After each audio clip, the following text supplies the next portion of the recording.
O Dr. Edgar Almeida para falar do rim e a esclerose tuberosa.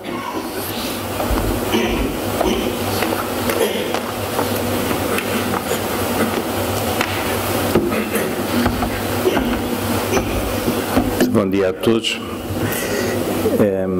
Começo, antes de mais, por agradecer à Associação o convite para fazer aqui esta palestra dedicada às famílias.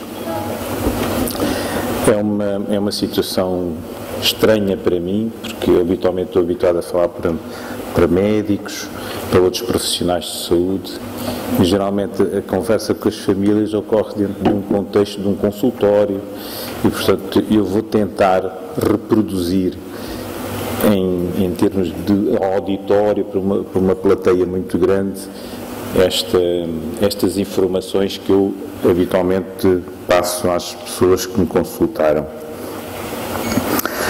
Como aqui já foi dito pelo Dr. José Carlos Ferreira, o rim também é afetado na esclerose tuberosa. E eu vou passar muito rapidamente, a ver o que é que eu tenho aqui.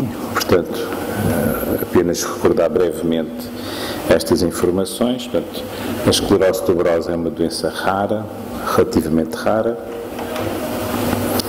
e é causada por mutações nos genes, em dois genes distintos, o TS1 e o TSC2, e que codificam proteínas que estão ali naquela via metabólica muito importante para as células funcionarem bem, a via mTOR.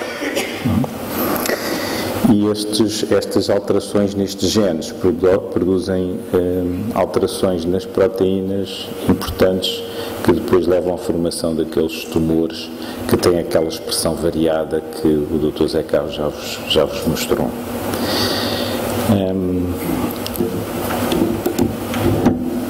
Estes critérios que aqui estão também já foram apresentados pelo Dr. José Carlos Ferreira. Portanto, quando nós precisamos de fazer um diagnóstico, vamos combinar a presença destas manifestações que estão em vários sítios, na pele, nos rins, no sistema nervoso central e outras, e a combinação delas permite fazer o diagnóstico em muitas situações. No entanto, nem todos os meus colegas, nem todos os médicos estão alertados para esta doença, exatamente por ser uma doença rara. Pode acontecer que estão lá as peças todas, estão lá as manifestações todas e não conseguimos fazer o diagnóstico porque, como uma coisa rara, não pensamos nela, pensamos sempre nas coisas mais comuns e mais frequentes. Portanto, é comum, por vezes, isso levar a um atraso no diagnóstico. E, portanto, isso pode acontecer e acontecerá e continuará a acontecer. E, portanto, a nossa missão também não só junto das famílias, naturalmente isso é muito importante, mas também junto dos profissionais de saúde, naqueles em que estas situações podem aparecer, alertá-los para esta situação. Okay? Ora bem, como aqui se disse também o Dr. Zé Carlos, portanto, o rim é afetado pela esclerose tuberosa, formando pequenos tumores. Tumor é um termo médico que tem uma conotação, por vezes, muito dramática, mas nem sempre, mas podem ser benignos, não é? E, portanto, os tumores são umas formações, umas massas que ocorrem em qualquer local. Neste caso estamos a falar dos tumores do rim, não é? E estes tumores que aparecem nos rins geralmente aparecem, como se viu, não logo nas primeiras décadas de vida, vão aparecendo ao longo da vida, aparecem mais tarde, geralmente aparecem um pouco mais tarde. Estes tumores que nós designamos como angiomiolipomas, são tumores, são mistos, tem uma parte o lipoma tem a ver com gordura, Angio quer dizer que tem vasos sanguíneos, artérias e veias. Mio vem de músculo, portanto músculo liso, fibras musculares lisas. Portanto, são tumores que têm vários componentes. Tem um componente vascular, tem um componente de gordura e tem um componente de músculo liso. E há pessoas que têm esses tumores, ora têm mais gordura, ora têm mais músculo, ora têm mais vasos e, portanto, também os angiomiolipomas não são todos iguais. E, portanto, as características são ligeiramente distintas de pessoas para pessoa. E até pode haver na mesma pessoa angiomiolipomas de um tipo predominante e de outro tipo, não é? E, portanto, os angiomiolipomas são tumores que vão crescendo, vão aumentando de tamanho lentamente ao longo do tempo, de ano para ano. Nós vamos fazendo os exames e vamos vendo eles a crescerem, vão crescendo e podem atingir dimensões muito grandes, okay? E, portanto, um dos problemas principais destes tumores, eles podem, sobretudo se tiver o componente de vasos, de artérias e de veias, quando atinge determinado tamanho, eles podem sangrar, podem provocar hemorragias. O problema dos rins, os rins estão situados aqui na região posterior, nas costas, estão numa zona, à volta do rim não há muitas coisas, portanto tem muita gordura, e portanto quando há hemorragias do rim, pode sangrar uma quantidade enorme, antes que a gente se aperceba do que está a acontecer, e as pessoas muitas vezes podem entrar em choque hemorrágico. É uma situação muito grave. E, portanto, este é um dos problemas que, de facto, que está associado a estes tumores do rim. E, portanto, o que é importante saber é que nem todos os tumores estão da mesma maneira. O crescimento é habitualmente um crescimento lento e há tumores desses que nunca crescem muito, vão crescendo lentamente ao longo do tempo. Okay? E, portanto, o componente vascular, ou a gordura ou os músculos, dá o prognóstico, portanto, dá mais ou menos o risco de evolução desta situação. Okay? Ora bem, para além do risco hemorrágico, há uma outra consequência que tem que ser acautelada. Algumas destas situações podem malignizar, ou seja, tornar-se uma coisa benigna e transformar-se num cancro, okay? Um carcinoma de células renais. E, portanto, as pessoas que têm estes tumores têm que fazer exames regulares, para que se detectar precocemente os sinais que levam à transformação maligna, ou seja, a transformação destas situações em situações tumorais. Okay? Portanto, estas são as duas consequências diretas da presença dos tumores. Há uma outra consequência, que é o facto de, à medida que os tumores vão crescendo, os rins vão perdendo função. Isto, sobretudo, pelos exames que vamos fazer, os próprios exames que fazemos, devido à utilização, muitas vezes, de contraste, que nós vamos fazer um ataque e os médicos têm que dar um contraste endovenoso, que é uma droga que é para melhorar a imagem. Esse contraste provoca lesão do rim, pode provocar lesão do rim. Okay? Além do mais, estes tumores, quando crescem, vão levando também à perda da própria função, à hipertensão arterial, etc.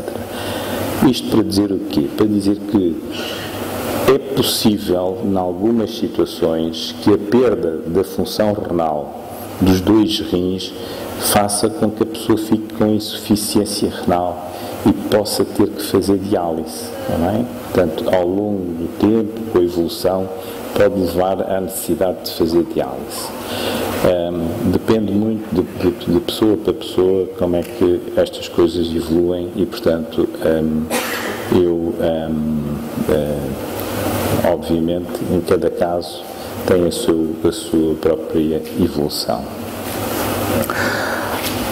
Eu tenho ali outras manifestações que podem surgir no rim da esclerose tuberosa. Um deles é a presença de quistos renais, quistos simples. Quistos são coisas muito, muito comuns. Uma grande percentagem da população tem quistos. Os quistos são os cabelos brancos do rim, está bem? Nós, quando envelhecemos, ficamos com rugas, ficamos também com os quistos nos rins, naturalmente isso são manifestações simples. No caso, e também os quistos na esclerose tuberosa não têm muita importância, a não ser em certas, enfim, também em determinadas alturas que podem levar ao comprometimento da função renal, não é? Há uma situação muito particular. Vocês viram aqui o Dr. José Carlos Ferreira falar que há dois genes, o gene TSC1 e o gene TSC2, portanto são dois genes que causam esta mutação. São mutações distintas, com proteínas distintas, mas causam esta doença. Um deles é o TSC2, está situado no braço curto do cromossoma 16. E nesse cromossoma 16 existe um outro gene muito importante, que é o gene dos rins poliquísticos. Às vezes há mutações que afetam simultaneamente os rins poliquísticos e o gene da esclerose tuberosa. Também é uma situação um pouco mais grave, é o chamado síndrome do gene contíguo porque estão juntos, um ao lado do outro, e a mutação geralmente levou à destruição dos dois genes ao mesmo tempo. Não é? Mas isto é mais raro, mas pode acontecer. Portanto, estas são as formas como a esclerose tuberosa afeta os rins. Portanto, nesta imagem aí, eu mostro um exame que nós habitualmente fazemos para demonstrar a presença dos tumores, destes angiomiolipomas no rim. E vem aqui, tem aqui, este é um corte, isto é uma radiografia, o corte é assim, está bem? Estamos de cima para baixo, aqui a parte de cima, aqui a parte de baixo, aqui ao lado esquerdo e ali ao lado direito, está bem? E se virem aqui, esta coisa aqui mais acima é o fígado e deste lado mais acima é o baço. São os dois órgãos que estão aí junto aos rins. E depois temos o rim esquerdo deste lado e o rim direito deste lado. E se repararem, há aqui uma coisa branca, muito grande, que é um grande angiomiolipoma que está ali situado na parte inferior, aquilo que nós chamamos o polo inferior do rim direito. Está bem? É este tipo de exames que nós precisamos para fazer o diagnóstico.